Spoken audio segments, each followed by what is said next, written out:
Assalamualaikum warahmatullahi wabarakatuh. Kembali lagi kita dalam video Tembako Daily File chapter 3 dengan judul Raja Urung Datuk Berempat Daily bagian keempat. Pada video-video sebelumnya sudah kami ceritakan bagaimana Johansa kejuruan Medan Senembah bersama Kesultanan Delhi dan Siak menyerang Urung Senembah untuk mendapatkan kembali kekuasaannya sebagai penerus kejuruan Ketaren. Serdang datang membantu Senembah yang dipimpin oleh Akhir Ali, adik dari Ali Akbar yang telah wafat dalam pertempuran sebelumnya. Melihat pertempuran tidak seimbang ini, akhirnya Aceh datang membantu Akhir Ali dan Serdang. Nah, bagaimana kelanjutan dari perang saudara ini? Mari kita lanjutkan videonya. Tapi sebelumnya, teman-teman silakan subscribe, like, komen, dan share video ini. Oke, mari kita lanjutkan. Pada tahun 1854, akhirnya pertempuran ini dimenangkan oleh Aceh, Serdang, dan Senembah. Aceh berhasil menaklukkan Delhi pada masa itu yang dipimpin oleh Sultan Osman Perkasa Alam Shah, Sultan Delhi ke-7. Dengan ditaklukkannya Delhi, maka Sultan Aceh, Sultan Mansur Shah Aladdin Johan, memberikan penghargaan kepada Sultan Basyaruddin Saiful Alam Shah, Sultan yang di Pertuan Besar Serdang keempat, dengan Mahor Cap 9, serta memberikan wilayah-wilayah kewajirannya yang meliputi Batas Langkat hingga Asahan. Sedangkan Kerajaan Delhi, Sultan Osman diangkat sebagai wakil Sultan Aceh dan merupakan daerah yang berdiri sendiri yang ditandai dengan diberikannya pedang samsir atau pedang bawar dan Mahor Cap 9 dengan tujuan mengurangi pengaruh Kerajaan Siak terhadap Kesultanan Delhi. Pada masa itu juga Sultan Delhi diberi gelar Perkasa Alam dan diberi surat penyerahan negeri Delhi serta daerah taklukannya dari Kuala Bayan sampai Pasir Putih, kecuali negeri Bedage dan Langkat. Penyerahan ini dilaksanakan di Istana Darussalam, Kutaraja, Banda Aceh, dan mulai saat itu Raja-Raja Delhi memakai gelar Perkasa Alam hingga sekarang ini. Apabila penabalan atau pengangkatan Sultan Delhi, pedang bawar ini sebagai syarat mutlak dalam prosesi upacara tersebut. Untuk Senembah sendiri, posisi Senembah di Konfederasi Delhi sepenuhnya diserahkan kepada Kamaluddin Barus. Wilayah Senembah Karma yang dipimpin oleh Merah Delhi Barus diserahkan kepada Kamaluddin. Hanya saja Merah Delhi dibiarkan berkuasa hingga akhir hayatnya, dikarenakan pada waktu itu ia sudah tua dan tidak memiliki keturunan. Apabila beliau mangkat, kekuasaannya diserahkan kepada anak Kamaluddin. Dari kemenangan ini, Senembah yang dipimpin oleh Kamaluddin Barus kembali menjadi salah satu datuk berempat yang mengangkat dan mengganti Sultan Delhi seterusnya hingga sekarang ini. Tahun 1856, Kamaluddin Barus akhirnya wafat. Kekuasaannya digantikan oleh anaknya Sadewa Barus. Setelah dapat mengusir Johansa tahun 1861, Akhir Ali sebagai penerus Senembah Tanjung Muda mendatangi Sultan Serdang di Pantai Cermin. Tapi sayang, Akhir Ali wafat, maka posisi Sadewa Barus pun semakin kuat. Tahun 1862, Sultan Serdang menggelarkan Sadewa Barus sebagai kejuruan Seridi Raja Wajir Senembah dengan cap sendiri bertuliskan Kejuruan Hamba Allah Ibnu Ranjuna. Setelah Sadewa Barus wafat, ia digantikan oleh anaknya Wan Abdul Rahman Barus, kemudian digantikan oleh anak tunggalnya Wan Muhammad Yatim Barus, dan Raja Urung Senembah terakhir menurut Peraturan Ketatanegaraan Republik Indonesia, Wan Muhammad Salim Barus sebagai Kepala Adat Masyarakat Karo. Tahun 1983, Wan Muhammad Salim Barus wafat, dan ia digantikan oleh adiknya Wan Najaruddin Barus. Tahun 1995, Wan Najaruddin digantikan oleh Wan Bukhari Muslim Barus, putra dari Wan Muhammad Salim Barus. Kemudian dari buku sejarah Kesultanan Delhi dan peradaban masyarakatnya yang ditulis oleh Muhammad Takari dan kawan-kawan yang dicetak tahun 2012 bahwa Wan Fahru Roji Barus merupakan anak dari Wan Bukhari diangkat sebagai wajir kejuruan Senembah Delhi.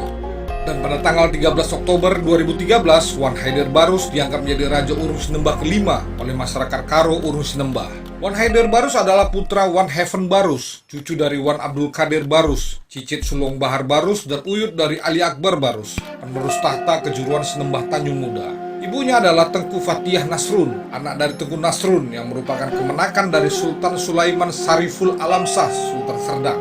Nah, begitulah teman-teman sejarah ringkas Kerajaan Urung Senembah yang merupakan kejuruan urung terkuat di Delhi. Kemudian sering kita menyebutkan Urung Sunggal dalam video-video terdahulu. Sunggal dan Delhi sebenarnya bukan dua kerajaan yang terpisahkan. Sunggal adalah salah satu dari 4 kerajaan urung di Delhi yang mempunyai hak memilih dan mengangkat Sultan Delhi. Serta yang sangat spesial dari urung yang lain, Datuk Pemangku Urung Sunggal adalah pengucap ulun janji atau ulun jandi. Ulun jandi yaitu mengucapkan taat setia dari orang-orang besar dan rakyat kepada rajanya. Secara filosofi, ulun jandi merupakan hubungan antara Raja Urung, ulun jandi, dan anak beru. Dengan hubungan ini, keagungan atau keperkasaan atau kekayaan pendatang membuat seorang pemimpin lokal terangkat di antara para pemimpin lokal lainnya. Tapi juga sebaliknya, pemimpin yang terangkat ini menjadi penentu atau penguasa tanah. Dia yang menentukan apakah pendatang ini bisa mendirikan kerajaannya di tanah yang menjadi wilayah pribumi. Dari buku sejarah Kerajaan Sunggal yang ditulis oleh Datuk Khairil Anwar, keluarga besar Sunggal diawali dengan Jolol Karu-Karu Surbakti yang mempunyai anak Sirukati Surbakti. Sirukati Surbakti mempunyai 2 orang anak, yaitu Kebal Surbakti dan Sisir atau Seser Surbakti. Sisir atau Seser Surbakti mempunyai saudara 4 orang, salah satunya bernama Kebal Surbakti yang berasal dari Pak Dairi. Keduanya melakukan perjalanan dari daerah Pak Dairi turun gunung ke daerah Tanah Karo dan Gayo Alas. Kebal Surbakti kemudian membuat perkampungan di Lingga, dan Sisir mengembara sampai ke Tanah Alas di Lingga Raja, terus ke Torong dan membuat perkampungan di sana. Sisir kemudian menikah dengan seorang putri yang dipercayai sebagai penjelmaan dari seekor gajah, maka anaknya kemudian dinamai Gajah Surbakti. Gajah Surbakti kemudian membuat kampung di Setelukuru dan dinamakan Kampung Gajah. Gajah Surbakti mempunyai 3 orang anak, yaitu Ator Surbakti, Nang Malias Boru Surbakti, dan Adir Surbakti. Adir Surbakti kemudian mendirikan kampung di Sembuaikan di kaki Gunung Sibaya dan dinamakan Songgal. Atas pengaruh Datuk Kota Bangun, ia kemudian memeluk agama Islam tahun 1632. Adir mempunyai anak 10 orang, yaitu 9 laki-laki dan seorang wanita bernama Nang Baluan. Di antara anak laki-lakinya bernama Mahbub dan Borang. Adir adalah pendiri Kerajaan Sunggal yang ketika itu kekuasaannya cukup kuat, meliputi bekas wilayah Kerajaan Aru II di Deli Tua. Ia memerintah dari 1629 hingga 1651. Ketika Aceh menaklukkan Deli tahun 1612, Sultan Aceh menempatkan seorang wakilnya di Deli, yaitu Gocah Pahlawan. Melihat Sunggal begitu kuat pengaruhnya di daerah Deli Tua dan orang-orang Karo di pegunungan, maka ia mengawini Nang Baluan sebagai akses untuk dapat mempengaruhi Raja-Raja Urung di Tanah Karo.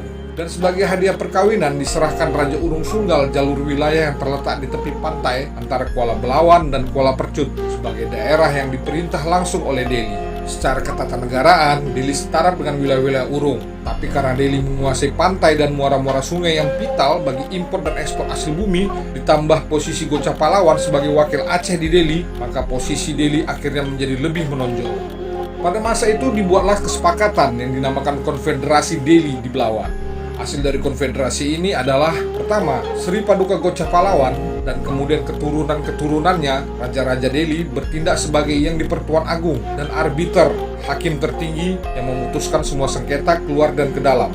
Kedua, diberikan posisi sebagai ulun janji kepada Raja Sunggal sekaligus mertua dan Mahapati. Oleh karena itu, Raja Sunggal yang paling utama di antara Raja-Raja Urung di Deli, maka ia yang berhak membacakan penabalan dan pengesahan Raja-Raja Deli. Ketiga, masing-masing Raja Urung, Datuk berempat, merdeka dalam wilayah masing-masing. Pada tahun 1651, Adir Surbakti wafat. Ia digantikan oleh putranya Mahbub Surbakti. Pada masa Mahbub ini, pusat kerajaan dipindahkan ke Kinangkung. Ia mempunyai 2 orang anak, yaitu Bubut Surbakti dan Tobo Surbakti.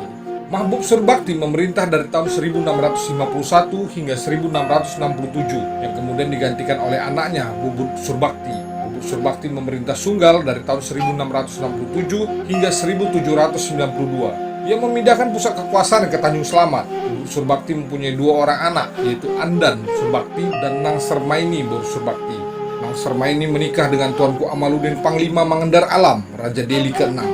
Pada tahun 1723 terjadi perebutan tahta di Kesultanan Deli. Setelah Panglima Padra meninggal dunia, seorang putranya bernama Umar terusir dari Deli dan kemudian menemui Raja Sunggal yang merupakan Kalimbubu untuk melaporkan situasi di Deli. Raja Sunggal kemudian memanggil Raja Urung Sinembah, Tanjung Merawa dan utusan Aceh. Dari musyawarah itu ditetapkan bahwa Umar menjadi Raja Serdang dengan gelar Tuanku Umar. Oleh karena itu, baik bangsawan Deli maupun Serdang adalah anak cucu Raja Urung Sunggal Marga Surbakti. Bubut wafat dan digantikan oleh Andan Surbakti. Andan mempunyai 6 orang anak laki-laki, yaitu Datuk Amar Laut, Datuk Jalaluddin, Datuk Keteng, Datuk Kojak, Datuk Bajing, Datuk Nahu, dan 2 orang perempuan, yaitu Aja Manyak dan Aja Gadih. Andan Surbakti kemudian digantikan oleh Datuk Amar Laut Surbakti. Amar Laut memindahkan kekuasaan ke Jejabi. Pada tahun 1822, Deli di bawah Sultan Panglima Mangendar Alam merasa kuat dan berusaha menaklukkan Sunggal dengan cara melakukan perkawinan politik, yakni menyunting Nang Sermaini, adik Datuk Andan Surbakti. Akan tetapi, cara seperti ini tidak membuat Sunggal menjadi bawahan Deli, hingga akhirnya pada tahun 1822, Deli menyerang Sunggal. Tindakan Sultan Deli menyerang Sunggal sangat menjengkelkan Datuk Amar Laut Surbakti sebagai Raja Urung Sunggal masa itu. Serangan ini bukan membuat Sunggal menjadi lemah, tapi malah berakibat buruk bagi Deli, yakni Deli kehilangan pengaruh atas keempat raja-raja Urung di Deli dan pedalaman Karo. Akibatnya, hubungan menjadi semakin buruk dan Sunggal di bawah Datuk Amar Laut Surbakti tahun 1823 memutuskan menonaktifkan Konfederasi Delhi. Pada masa itu juga, Delhi takluk pada Kerajaan Siak. Datuk Amar Laut kemudian memproklamasikan Sunggal merdeka dengan mengeluarkan bendera sendiri berwarna merah dan kuning dengan cap berlambang gajah.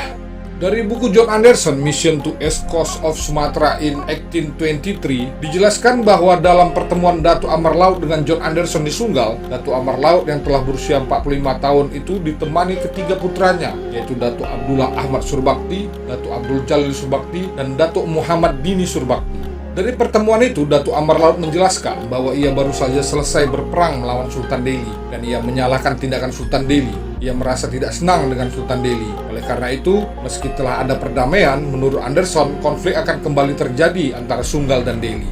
Ketika itu, Sunggal merupakan pusat aktivitas perdagangan yang ramai dikunjungi orang-orang Batak Karo dari gunung yang menjual hasil-hasil buminya. Datuk Amar Laut mengusulkan pada Anderson, bila Inggris hendak membuka perdagangan dengan Sunggal, maka perlu dibuat pos pengamanan di Pulau Pangkor untuk mencegah aksi bajak laut yang selalu merampok perahu-perahu dagang dari Sunggal menuju ke Pineng. Dengan begitu, Sunggal memang sebuah negeri yang merdeka dan menjadi tempat transit hasil-hasil pertanian yang akan diekspor ke Pulau Pinang di Semenanjung Malaya. Posisi Sunggal yang strategis ini menarik perhatian utusan Inggris itu, sehingga perlu dibangun hubungan perdagangan dan politik. Datuk Abdullah Ahmad Surbakti naik tahta pada tahun 1845 hingga 1857 menggantikan ayahnya dan memindahkan pusat pemerintahan ke Sunggal yang letaknya sekarang adalah di sekitar Jalan PDAM Tirtanadi, Kecamatan Medan Sunggal, Medan. Ia diberi gelar Datuk Indra Pahlawan. Beliau mempunyai 8 orang anak, 6 laki-laki dan 2 perempuan, yaitu Datuk Muhammad Mahir, Datuk Muhammad Lazim, Datuk Muhammad Darus, Datuk Badiuzaman, Datuk Muhammad Alang Bahar, Datuk Muhammad Alif, dan 2 orang perempuan, Aja Mahmah atau Olong dan Aja Ngahaji. Pada masa pemerintahan Datuk Abdullah Ahmad, Sunggal diresmikan dengan nama lain, yaitu Serba Nyaman. Ikatan dengan Delhi dan Aceh dibangun kembali, termasuk institusi Ulun Janji. Ketika Datuk Ahmad meninggal dunia pada tahun 1857, Datuk Badiuzaman masih berusia 12 tahun. Maka atas musyawarah keluarga, Datuk Kecil atau Datuk Muhammad Dini ditugaskan untuk memangku kerajaan Sunggal sampai Datuk Badiuzaman dewasa. Datuk Kecil memimpin Sunggal sampai tahun 1866.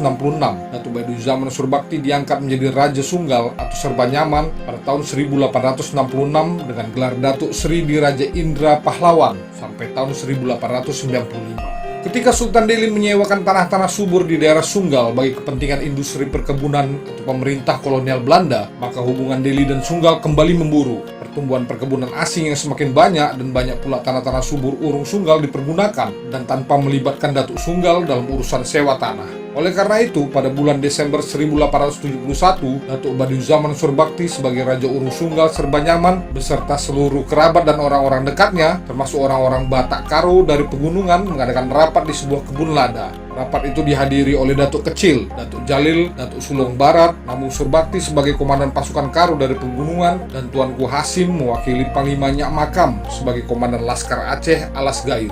Nah teman-teman, bagaimana kelanjutan dari rapat yang dipimpin oleh Datuk Badiuzaman Surbakti ini? Apakah Urung Sunggal akan mengangkat senjata melawan Delhi dan Belanda? Ikuti terus video Tembakau Daily Chapter 3 yang akan datang. Terima kasih sudah menonton. Assalamualaikum warahmatullahi wabarakatuh. Yuk bye-bye.